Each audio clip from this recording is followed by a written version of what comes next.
السلام عليكم ورحمة الله وبركاته. إن شاء الله في فيديو النهاردة هنتكلم عن مباراة الأهلي في كأس العالم للأندية اللي بنسبة كبيرة هيواجه فيها نادي الاتحاد السعودي. إن شاء الله هنتكلم في فيديو النهاردة عن ردود الفعل حول مباراة الأهلي والاتحاد السعودي وإيه اللي قاله الإعلام السعودي عن النادي الأهلي. يلا تابعوا معانا فيديو النهاردة، أسيبكم مع الانترو. الفوز على الأهلي المصري بعون الله تعالى.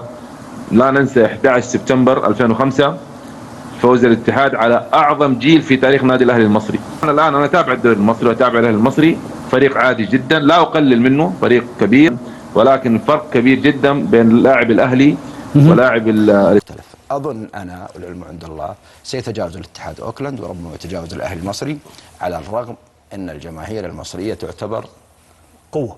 لا هي من موجودة، يعني لم يكن الأول هي الثاني في شراء التذاكر الآن. صحيح. يعني أعتقد أنه مليون اللي تقدموا لشراء التذاكر.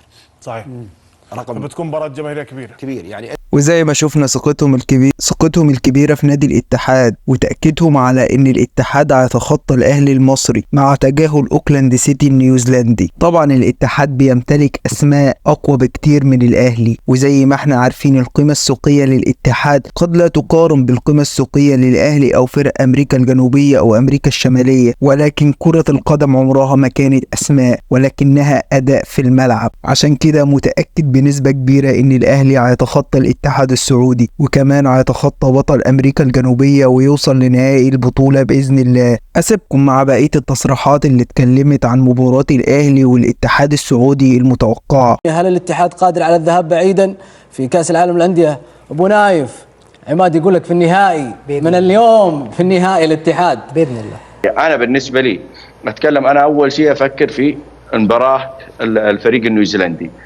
اهم شيء هي الخطوه الاولى، مراحل. اذا اخذنا المباراه هذه، انت عندك الاهلي المصري، الاهلي المصري فريق قوي وفريق مستقر وفريق في وضع اعلى. انت اليوم تتكلم عن الفريق البرازيلي بطل امريكا، يعني انت اليوم تتكلم عن فريق ترى عملاق. يعني اليوم هذا فريق عظيم. يعني انت اليوم تتكلم لما تشوف اسماء النجوم اللي موجودين فيه، ترى لا فريق بس انا ما اتكلم عن اي مرحله، حتى مباراه الاهلي ما ابغى اتكلم فيها، انا اتكلم في مباراه الفريق النيوزيلندي. الفريق النيوزيلندي وفي النهاية اتوقع باذن الله وصول الاهلي بالنهائي. مش عايزين نبالغ ونقول ان الاهلي حقق اللقب، لان من الصعب ان الاهلي يقدر ان هو يفوز على مانشستر سيتي، ولكن الامر مش مستحيل. ولكن احنا هنتكلم عن مباراة الاتحاد ومباراة النادي البرازيلي، هما مباراتين كفيلين ان هما يوصلوا النادي الاهلي لنهائي بطولة كأس العالم للأندية. ونادي الاتحاد السعودي زي ما عارفين ان هو تعاقد مع صفقات عالمية، ولكن النادي لا يمر بأفضل فتراته. ونادي الاتحاد اتهزم من نادي ضمك في الدوري السعودي اللي بيلعب فيه طارق حامد بنتيجة 3 أهداف لهدف.